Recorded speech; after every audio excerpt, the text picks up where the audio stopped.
श्रीगुरुभ्यो नमः। हरिः ओम्। नारायणं सुरगुरुं जगदेकनाथं भक्तप्रियं सकललोकनमस्कृतं च त्रैगुण्यवर्जितमजं विभुमाद्यमीशं वन्दे भवघ्नममरासुरसिद्धवन्द्यं। नारायणाय परिपूर्णगुणार्णवाय विश्वोदयस्थितिलयोन्यतिप्रदाय ज्ञानप्रदाय विबुधासुरसौख्यदुःख सत्कारणाय वितताय नमो नमस्ते। नारायणं नमस्कृत्य नरं चैव नरोत्तमं देवीं सरस्वतीं व्यासं ततो जयमुदीरयेत्।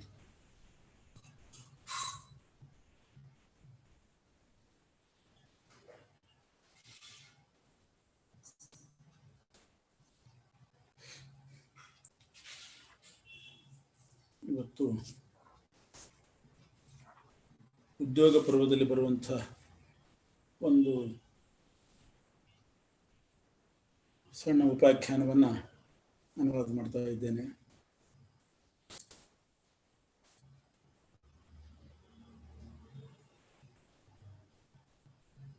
ಇಂದ್ರದೇವರಿಗೂ ಮತ್ತು ಬೃಹಸ್ಪತ್ಯಾಚಾರ್ಯರಿಗೆ, ವೃತ್ರ ಇವರಿಗೆಲ್ಲ ಸಂಬಂಧಪಟ್ಟಂಥ ಉಪಾಖ್ಯಾನ ಇದು.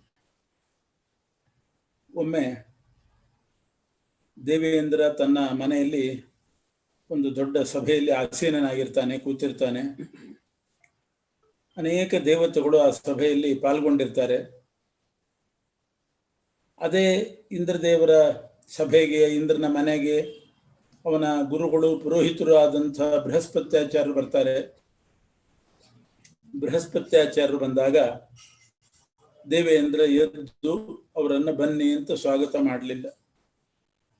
ಯಾರಾದರೂ ಮನೆಗೆ ಬಂದರೆ ಅತಿಥಿಗಳು ಆಗತ್ತೆ ಸ್ವಾಗತಂ ಬ್ರೂಯಾತ್, ಬನ್ನಿ ಅಂತ ಸ್ವಾಗತ ಮಾಡಬೇಕು, ಕರಿಬೇಕು. ದೃಷ್ಟಿಂ ದದ್ಯಾತ್ ಮನೋ ದದ್ಯಾತ್ ವಾಚಂ ದದ್ಯಾತ್ ಚ ಸೂನೃತಾಂ ಉತ್ಥಾಯ ಚಾಸನಂ ದದ್ಯಾತ್ ಏಷ ಧರ್ಮ ಸನಾತನಃ ಅಂತ ದೃಷ್ಟಿ ಕೊಟ್ಟು ಮಾತಾಡಿಸ್ಬೇಕು, ಮನಃಪೂರ್ವಕವಾಗಿ ಮಾತಾಡಬೇಕು. ವಾಚಂ ದದ್ಯಾತ್ ಚ ಸೂನೃತಾಂ, ಒಳ್ಳೆ ಹಿತನುಡಿಯನ್ನು ಹೇಳಬೇಕು. ಎದ್ದು ಆಸನ ಕೊಡಬೇಕು. ಆದರೆ ಇಂದ್ರ ಯಾವುದನ್ನೂ ಮಾಡಲಿಲ್ಲ. ಬೃಹಸ್ಪತ್ಯಾಚಾರ್ಯರು ಹಿಂತಿರುಗಿ ಹೋದರು. ನನ್ನನ್ನು ಸ್ವಾಗತ ಮಾಡಲಿಲ್ಲ, ಬಾ ಅಂತ ಕರೀಲಿಲ್ಲ ಅಂತ ಬೇಜಾರು ಮಾಡಿಕೊಂಡು ಹಿಂತಿರುಗಿ ಹೋದರು. ಆಗ ಇಂದ್ರನಿಗೆ ತಪ್ಪು ಅರಿವಾಯಿತು. ಅವರನ್ನು ಸ್ವಾಗತ ಮಾಡಲಿಲ್ಲ, ಆದ್ದರಿಂದ ಅವರು ಬೇಜಾರು ಮಾಡಿಕೊಂಡು ಸಿಟ್ಟಾಗಿ ಹೋಗಿದ್ದಾರೆ ಅಂತ ಅವರ ಹತ್ರ ಕ್ಷಮೆ ಕೇಳಲಿಕ್ಕೆ ಅಂತ ಅವರ ಹಿಂದೆಯೇ ಹೋಗ್ತಾನೆ, ಅವರ ಮನೆಗೆ ಹೋಗ್ತಾನೆ. ಆದರೆ ಬೃಹಸ್ಪತ್ಯಾಚಾರ್ಯರು ಅದೃಶ್ಯರಾಗಿಬಿಟ್ರು, ಇವರ ಕಣ್ಣಿಗೆ ಬೀಳಲಿಲ್ಲ. ಆದ್ದರಿಂದ ಬೃಹಸ್ಪತ್ಯಾಚಾರ್ಯರು ಇಂದ್ರನಿಗೆ ಬಹಳ ದೂರ ಆಗಿಬಿಟ್ರು. ಪುರೋಹಿತರೇ ಇಲ್ಲದೆ ಹೋಯಿತು ಇಂದ್ರನಿಗೆ. ಯಾವ ಕಾರ್ಯ ಮಾಡುವಾಗಲೂ ಪುರೋಹಿತರು, ಅವರ ಆಶೀರ್ವಾದ ಬೇಕು. ಅಂತಹ ಪುರೋಹಿತರೇ ಇಲ್ಲದ ಹಾಗಾಯಿತು. ಏತನ್ಮಧ್ಯೆ ದಾನವರು ಯುದ್ಧಕ್ಕೆ ಬೇರೆ ಬರ್ತಾ ಇದ್ದಾರೆ. ಅವರ ಜೊತೆ ಯುದ್ಧ ಮಾಡಲಿಕ್ಕೆ ಹೋಗಬೇಕಾದ್ರೆ ಪುರೋಹಿತರ ಆಶೀರ್ವಾದ ಪಡೆದು ಹೋಗಬೇಕು, ಗುರುಗಳ ಆಶೀರ್ವಾದ. ಗುರುಗಳೇ ಇಲ್ಲ. ಆಗ ಇನ್ನೊಬ್ಬರನ್ನ ಗುರುಗಳನ್ನು ಮಾಡಿಕೊಳ್ಳೋಣ ಅಂತ ಬ್ರಹ್ಮದೇವರ ಮಾತಿನಂತೆ ಹುಡುಕ್ತಾ ಇದ್ರು. ವಿಶ್ವರೂಪಾಚಾರ್ಯರು ಅಂತ ತ್ವಷ್ಟೃ ಪ್ರಜಾಪತಿಯ ಮಗ ವಿಶ್ವರೂಪಾಚಾರ್ಯನ ತನ್ನ ಪುರೋಹಿತರನ್ನಾಗಿ ಮಾಡಿಕೊಂಡು, ವಿಶ್ವರೂಪಾಚಾರ್ಯರು ಇಂದ್ರನಿಗೆ ಬೇಕಾದಷ್ಟು ಸಹಾಯ ಮಾಡಿದರು, ಇವನ ಮನೆಯ ಕಾರ್ಯಗಳೆಲ್ಲ ನಡೆಸಿದರು. ಆದರೆ ಆ ವಿಶ್ವರೂಪಾಚಾರ್ಯರು ಒಂದು ತಪ್ಪು ಮಾಡ್ತಿದ್ರು. ತನ್ನ ತಾಯಿ ಕಡೆಯವರು ದೈತ್ಯರು, ದಾನವರು, ಅವರಿಗೆಲ್ಲ ಆಹುತಿ ಕೊಡ್ತಾ ಇದ್ರು. ಇಂದ್ರನ ಮನೆಗೆ ಪುರೋಹಿತರಾಗಿ ಬಂದವರು ಯಜ್ಞಯಾಗ ಮಾಡುವಾಗ, ಹೋಮ ಮಾಡುವಾಗ ತನ್ನ ತಾಯಿಯ ಕಡೆ ಸಂಬಂಧಿಕರು ಅಂತ ಹೇಳಿ ದಾನವರಿಗೆಲ್ಲ ಆಹುತಿ ಕೊಡ್ತಾ ಇದ್ರು, ಅಸುರರಿಗೆ. ಇದು ಒಂದು ರೀತಿ ವಿಶ್ವಾಸ ದ್ರೋಹ. ಇದು ಹೀಗೆ ಮಾಡಬಾರ್ದು. ಇಂದ್ರನ ಮನೆ ಪುರೋಹಿತರಾದ್ಮೇಲೆ ಇಂದ್ರನ ಮನೆಯಲ್ಲಿ ಯಜ್ಞ ಮಾಡುವಾಗ ದೇವತೆಗಳಿಗೆ ಅಷ್ಟೇ ಕೊಡಬೇಕು. ಇಂದ್ರನ ಶತ್ರುಗಳಾದಂಥ ಅಸುರರ ಪಕ್ಷಪಾತಿಯಾಗಿ ಅವರಿಗೆಲ್ಲ ಸಹಾಯ ಮಾಡ್ತಾ ಇದ್ದ. ಇದು ಗೊತ್ತಾಯಿತು ದೇವೇಂದ್ರನಿಗೆ. ಅವನು ದುಡುಕಿದ. ಪುರೋಹಿತರಾಗಿ ಬಂದಂಥ ವಿಶ್ವರೂಪಾಚಾರ್ಯರ ತಲೆಯನ್ನೇ ಕಡ್ದ. ದೊಡ್ಡ ಶಿಕ್ಷೆ ಆಯಿತು. ಈ ರೀತಿ ತಲೆ ಕಡ್ದಿದ್ದರಿಂದ ಅವರ ತಂದೆ, ವಿಶ್ವರೂಪಾಚಾರ್ಯ ತಂದೆ ತ್ವಷ್ಟೃ ಪ್ರಜಾಪತಿಗಳಿಗೆ ಕೋಪ ಬಂತು. ನನ್ನ ಮಗನನ್ನ ಪೌರೋಹಿತ್ಯಕ್ಕೆ ಕರ್ಕೊಂಡು ಹೋಗಿ ಏನೋ ಸಣ್ಣ ತಪ್ಪು ಮಾಡಿದ ಅಂತ ತಲೆ ಕಡ್ದು ಹಾಕಿದ್ರಲ್ಲ, ಆದ್ರಿಂದ ಇಂದ್ರನನ್ನು ಕೊಲ್ಲೋ ಮಗನನ್ನು ಹುಟ್ಟಿಸ್ತೇನೆ ಅಂತ ಅವರೊಂದು ಯಜ್ಞ ಮಾಡಿದ್ರು ತ್ವಷ್ಟೃ ಪ್ರಜಾಪತಿಗಳು. ಸ್ವಾಹೇಂದ್ರ ಶತ್ರುರ್ ವರ್ಧಸ್ವ ಅಂತ ಮಂತ್ರದಿಂದ ಆಹುತಿ ಕೊಡಬೇಕು. ಇಂದ್ರನನ್ನ ಕೊಲ್ಲುವಂಥ ಮಗ ಹುಟ್ಟುತ್ತಾನೆ ಅಂತ ಹೇಳಿ ಆ ಮಂತ್ರದಿಂದ ಆಹುತಿ ಕೊಡ್ತಾ ಇದ್ದಾರೆ. ಆದರೆ ವೇದ ಮಂತ್ರ ಹೇಳುವಾಗ ಅದಕ್ಕೆ ಸ್ವರ ಇರ್ತದೆ. ಉದಾತ್ತ ಅನುದಾತ್ತ ಅನ್ನೋ ಸ್ವರ ಇರ್ತದೆ. ಆ ಸ್ವರ ಹೆಚ್ಚು ಕಡಿಮೆ ಆಯ್ತು. ಯಾವುದೇ ವಿದ್ಯೆಯನ್ನ ಸರಿಯಾಗಿ ಕಲಿಬೇಕು, ಸರಿಯಾಗಿ ಹೇಳಬೇಕು. ಸ್ವಲ್ಪ ಹೆಚ್ಚು ಕಡಿಮೆ ಹೇಳಿದರೆ ವ್ಯತ್ಯಾಸ ಆಗಿಬಿಡ್ತದೆ. ಆ ಅರ್ಥನೇ ವ್ಯತ್ಯಾಸ ಆಗ್ತದೆ. ತ್ವಷ್ಟೃ ಪ್ರಜಾಪತಿಗಳು ಇಂದ್ರನನ್ನು ಕೊಲ್ಲುವ ಮಗ ಹುಟ್ಟಲಿ ಅಂತ ಯಜ್ಞ ಮಾಡುವಾಗ ಮಂತ್ರವನ್ನ ವ್ಯತ್ಯಾಸ ಮಾಡಿಬಿಟ್ರು. ಆ ಮಂತ್ರ ವ್ಯತ್ಯಾಸ ಆದ್ರಿಂದ ಇಂದ್ರನನ್ನ ಕೊಲ್ಲುವ ಮಗ ಹುಟ್ಟೋದ್ರ ಬದಲು ಇಂದ್ರನ ಕೈಯಿಂದ ಸಾಯುವವನೇ ಹುಟ್ಟಿದ. ಆದ್ರೆ ಅದು ಇಂದ್ರನಿಗೇನು ಗೊತ್ತಿಲ್ಲ. ಅಂತೂ ಹುಟ್ಟಿದ ಒಬ್ಬ ಮಗ ಹುಟ್ಟಿದ. ಅವನಿಗೆ ವೃತ್ರ ಅಂತ ಹೆಸರಿಟ್ರು. ಅವನು ವೃತ್ರ ಅಂದ್ರೆ ಎಲ್ಲ ಆವರಿಸಿಬಿಟ್ಟ. ಇಡೀ ಲೋಕವನ್ನೇ ಆವರಿಸ್ತಾ ಇದ್ದ. ಅಂಥ ಬೃಹದಾಕಾರ ಒಂದು. ಅಂಥ ಒಬ್ಬ ಮಗ ಹುಟ್ಟಿದ. ದೇವತೆಗಳ ಮೇಲೆ ಆಕ್ರಮಣ ಮಾಡಿದ. ಇಂದ್ರನನ್ನು ಕೊಲ್ಲಬೇಕು ಅಂತಲೇ ಹೊರಟ. ದೇವತೆಗಳು ವಿಷ್ಣುವಿಗೆ ಮೊರೆ ಹೊಕ್ಕರು. ಹೀಗೆ ವೃತ್ರಾಸುರ ನಮ್ಮನ್ನು ಆಕ್ರಮಿಸಿದ್ದಾನೆ, ಏನ್ ಮಾಡಬೇಕು? ವಿಷ್ಣು ಸಲಹೆ. ಆ ವೃತ್ರಾಸುರನನ್ನ ವಧೆ ಮಾಡಬೇಕಾದ್ರೆ ದಧೀಚಿ ಋಷಿಗಳ ಹತ್ತಿರ ಹೋಗಿ ಅವರ ಎಲೆ ಬಿಸಿಕೊಳ್ರಿ,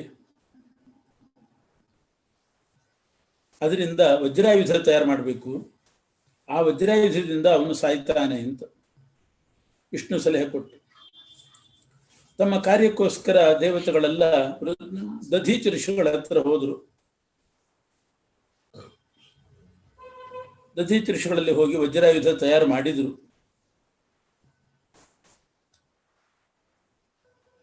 ಆದರೆ ಋಷಿಗಳೆಲ್ಲ ಸೇರಿ ಈ ವೃತ್ರಾಸುರನಿಗೂ ದೇವೇಂದ್ರನಿಗೂ ರಾಜಿ ಮಾಡಿಸಿಬಿಟ್ರು.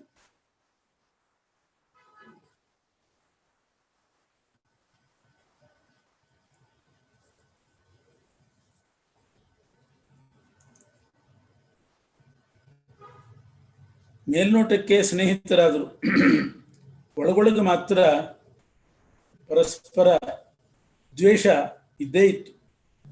ಮೇಲ್ನೋಟಕ್ಕೆ ಋಷಿಗಳ ಮಾತಿನಂತೆ ಸ್ನೇಹಿತರಾದರು.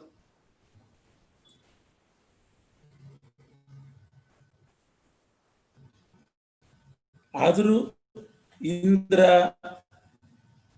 ಮತ್ತೆ ವಿಷ್ಣುವನ್ನ ಮೊರೆ ಹೊಕ್ಕ. ಆಗ ಪರಮಾತ್ಮ ಹೇಳ್ತಾನೆ, ನಾನೇ ವೃತ್ರಾಸುರನ ಇದು ವಧೆಗೋಸ್ಕರವಾಗಿ ನಿನ್ನ ಆಯುಧದಲ್ಲಿ ಪ್ರವೇಶ ಮಾಡ್ತೇನೆ, ನೀವೇನು ಚಿಂತೆ ಮಾಡಬೇಡಿ ಅಂತ ಹೇಳಿದ.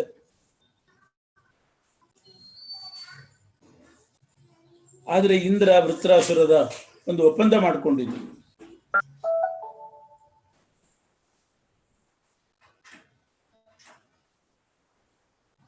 ಇಂದ್ರ ವೃತ್ರಾಸುರನನ್ನು ಕೊಲ್ಲೋದಾದರೆ ಆ ಆಯುಧ ಒಣಗಿರಬಾರದು, ಹಸಿಯಾಗಿರಬಾರದು,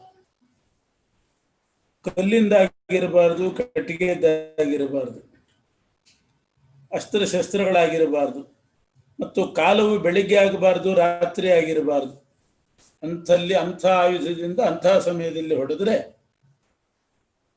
ಅವನು ವೃತ್ರಾಸುರ ಸಾಯ್ತಾನೆ ಅಂತಿತ್ತು. ಎಲ್ಲರೂ ಒಪ್ಪಿದರು. ಹೀಗೇ ನಡೀತು. ಇಬ್ರು ಸ್ನೇಹಿತರು ಆದರು. ಒಂದು ಸಲ ಇಂದ್ರ ಮತ್ತು ವೃತ್ರಾಸುರರು ಸಮುದ್ರ ತೀರದಲ್ಲಿ ಸಂಜೆ ಹೊತ್ತು ಸ್ನೇಹಿತರಾಗಿ ಮಾತಾಡ್ತಾ ಇದ್ರು. ಅದೇ ಸಂದರ್ಭದಲ್ಲಿ ಏನೋ ನೆಪ ಮಾಡಿಕೊಂಡು ದೇವೇಂದ್ರ ಆ ನೊರೆ ತೆಗೆದು ಆ ನೊರೆಯಲ್ಲಿ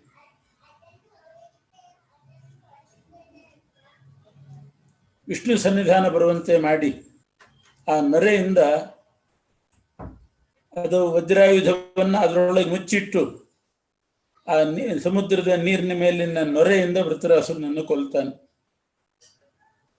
ಆ ನೊರೆ ಅದು ಒಣಗಿಯೂ ಇಲ್ಲ, ಒದ್ದೆನೂ ಅಲ್ಲ, ಆ ಥರ ಇರ್ತದೆ. ಮತ್ತು ಕಾಲವೂ ಕೂಡ ಸಂಧ್ಯಾಕಾಲ ಆಗಿತ್ತು. ಇಂಥ ವಿಷ್ಣುವಿನ ಸನ್ನಿಧಾನ, ನೊರೆ, ಆ ನೊರೆಯಿಂದ ದೇವೇಂದ್ರ ವೃತ್ರಾಸುರನನ್ನ ವಧೆ ಮಾಡಿದ ಅಂತ ಉಂಟು. ಈ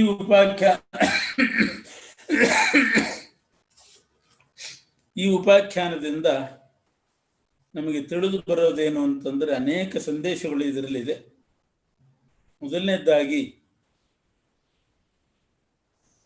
ಗುರುಗಳನ್ನ, ಹಿರಿಯರನ್ನ ಅವಮಾನ ಮಾಡಬಾರ್ದು. ಅದು ನಮ್ಮ ಏಳಿಗೆಗೆ ಪ್ರತಿಬಂಧಕ ಆಗ್ತದೆ. ದೇವೇಂದ್ರ ತನ್ನ ಪುರೋಹಿತರಾದ ಬೃಹಸ್ಪತ್ಯಾಚಾರ್ಯರನ್ನ ಅವಹೇಳನ ಮಾಡಿದ.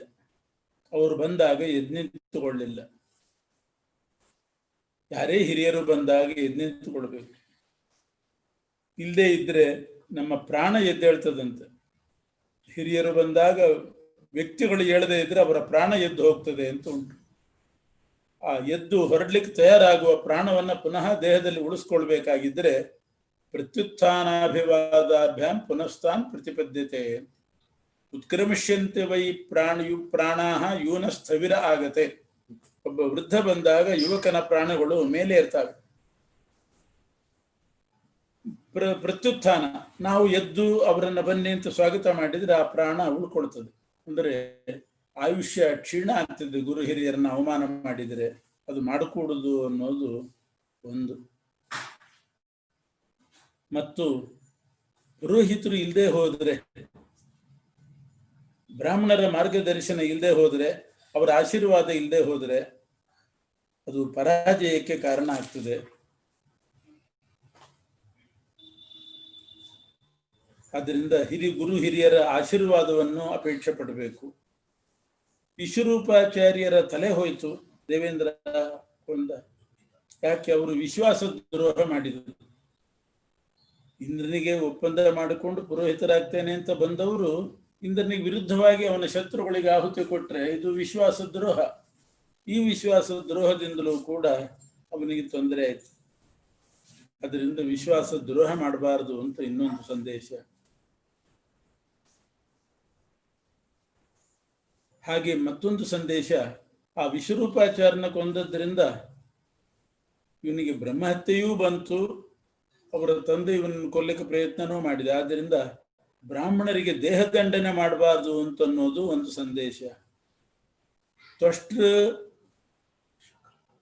ಯಜ್ಞ ಮಾಡಿದ ಇಂದ್ರನನ್ನು ಕೊಲ್ಲುವ ಮಗ ಹುಟ್ಲಿ ಅಂತ, ಆದರೆ ಇಂದ್ರನ ಕೈಯಿಂದ ಅವನು ಸಾಯುವವನಾದ. ಕೊನೆಗೆ ನೊರೆಯಿಂದ ಸತ್ತ. ಇಂದ್ರನ ಕೈಯಿಂದಲೇ ನೊರೆಯಿಂದ ಸತ್ತ. ಯಾಕೆ? ಯಜ್ಞ ಮಾಡಿದ್ರು ಆ ಮಂತ್ರ ಸರಿ ಫಲ ಕೊಡ್ಲಿಲ್ಲ, ಇಂದ್ರನನ್ನು ಕೊಲ್ಲುವಂತ ಆಗ್ಲಿಲ್ಲ. ಯಾಕೆ ಅಂದ್ರೆ ಯಾವುದೇ ಮಂತ್ರ ವಿದ್ಯೆಯನ್ನ ಕೇಳಿ ಕೇಳಿ ಕಲಿಬಾರದು, ಗುರುಮುಖೇನೆ ಕಲಿಬೇಕು. ಗುರುಗಳ ಹತ್ರ ಹೇಳಿಸ್ಕೊಂಡು, ಸ್ಪಷ್ಟವಾಗಿ ಹೇಳಿಸ್ಕೊಂಡು ಕಲಿಬೇಕೇ ಹೊರತು ಅಲ್ಲಿ ಇಲ್ಲಿ ಯಾರ್ಯಾರೋ ಹೇಳಿದ್ದನ್ನು ಕೇಳಿಸ್ಕೊಂಡು ಮಂತ್ರ ಹೇಳಿದರೆ ಅನರ್ಥವೇ ಆಗ್ತದೆ.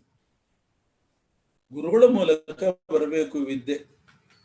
ಅದರಲ್ಲಿಯೂ ಗುರುಗಳ ಮೂಲಕ ಕಲ್ತಿದ್ರು ಸ್ವಲ್ಪ ಅನವಧಾನದಿಂದ ಹೇಳುವಾಗ ಮೈಮೇಲೆ ಎಚ್ಚರಿಕೆ ಇರಬೇಕು. ಆ ಎಚ್ಚರಿಕೆ ತಪ್ಪಿ ಸ್ವಲ್ಪ ವ್ಯತ್ಯಾಸ ಆದ್ರಿಂದ ಎಷ್ಟು ಅನರ್ಥ ಆಯಿತು. ಯಾವುದೇ ಸ್ತೋತ್ರ ಮಾತು ಒಂದು ಕೂಡ ಸ್ವಲ್ಪ ಒಂದು ಅಕ್ಷರವೂ ವ್ಯತ್ಯಾಸವಾಗದಂತೆ ನಾವು ಎಚ್ಚರ ವಹಿಸಬೇಕು ಅನ್ನೋದು ಇದರಲ್ಲಿ ಅಡಗಿರತಕ್ಕಂಥ ಸಂದೇಶ. ಹೀಗೆ ಇಂದ್ರನಿಗೆ ಸಂಬಂಧಪಟ್ಟ ಇದರಿಂದ ಅನೇಕ ಮಾಹಿತಿಗಳು ನಮಗೆ ಸಿಗ್ತಾ ಇದೆ. ಇದು ಉದ್ಯೋಗ ಪರ್ವದ್ದು ಅಂತ ಹೇಳ್ತಾ ಇವತ್ತಿನ ಪ್ರವಚನವನ್ನು ಮುಕ್ತಾಯ ಮಾಡ್ತಾ ಇದ್ದೀನಿ.